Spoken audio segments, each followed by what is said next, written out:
President Barack Obama's re-election campaign is poised to release its first 2012 broadcast advertisement as his team seeks to get a jump on Republicans while they battle over selecting their nominee to challenge him.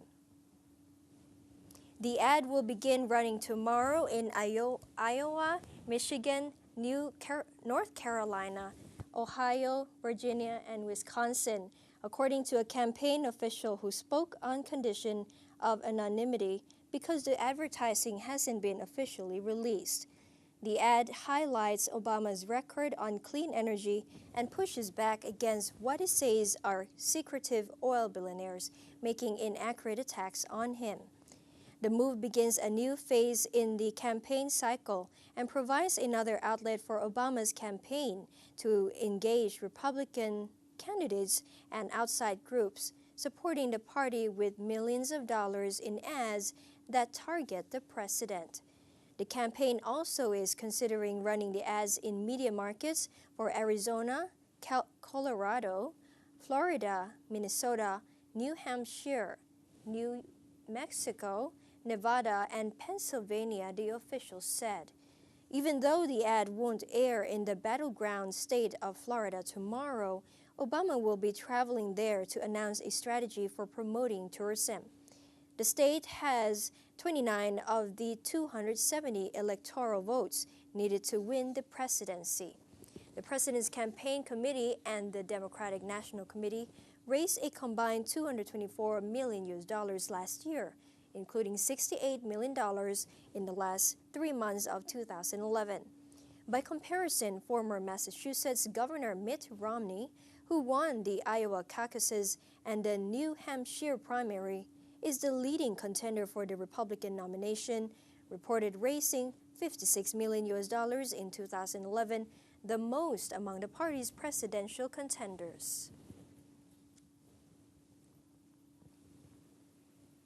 And one of our top stories today is on the blackout of the Wikipedia that we've been searching for the website and tried to type something in and it went stopped. Just blackout like that. And in details, Wikipedia went dark, Google blotted out its logo, and other popular websites planned on protests on Wednesday to voice concern over legislation in the U.S. Congress intended to crack down on online piracy.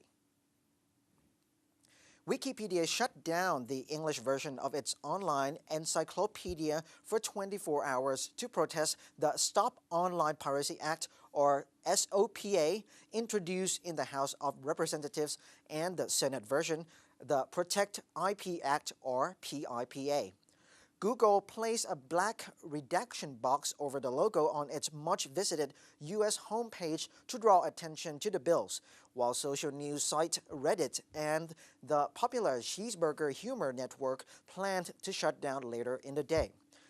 The draft legislation has won the backing of Hollywood, the music industry, the Business Software Alliance, the National Association of Manufacturers, and the U.S. Chamber of Commerce. But it has come under fire from digital rights and free speech organizations for allegedly paving the way for U.S. authorities to shut down websites accused of online piracy, including foreign sites without due process. Right now, the U.S. Congress is considering legislation that could fatally damage the free and open internet. For 24 hours to raise awareness, the website is blacking out Wikipedia.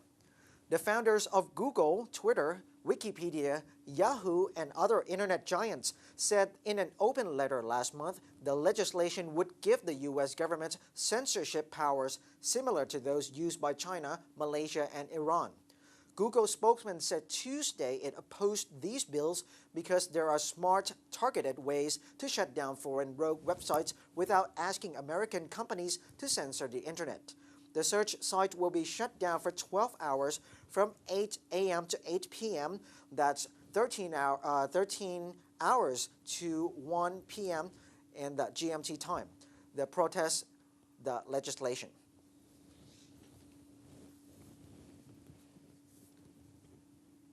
And more on international updates. The International Monetary Fund, or the IMF, seeks to increase its fund by 500 billion US dollars to help stabilize the global economy. Meanwhile, the Europe's largest economy, Germany, has lowered its growth forecast for 2012.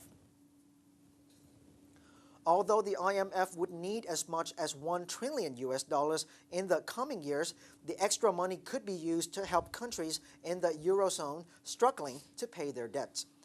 The $500 billion include the 150 billion euro amount promised by recent European commitment to the IMF. In a European summit in December, most countries in the European Union promised to add about 200 billion euros to the IMF resources, which would be lent to debt-ridden countries such as Greece or to the Eurozone bailout fund.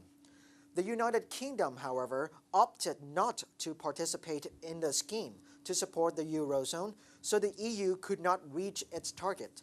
Meanwhile, Germany, Europe's largest economy, has lowered its economic growth forecast for 2012 from 1% to 0.7%, according to the economy minister Philipp Rösler. The lowering of the forecast is a sign of the country's impact from the Eurozone debt crisis. So far, however, Germany, who plays a key role in the Eurozone bailouts, has escaped the world's worst of the crisis.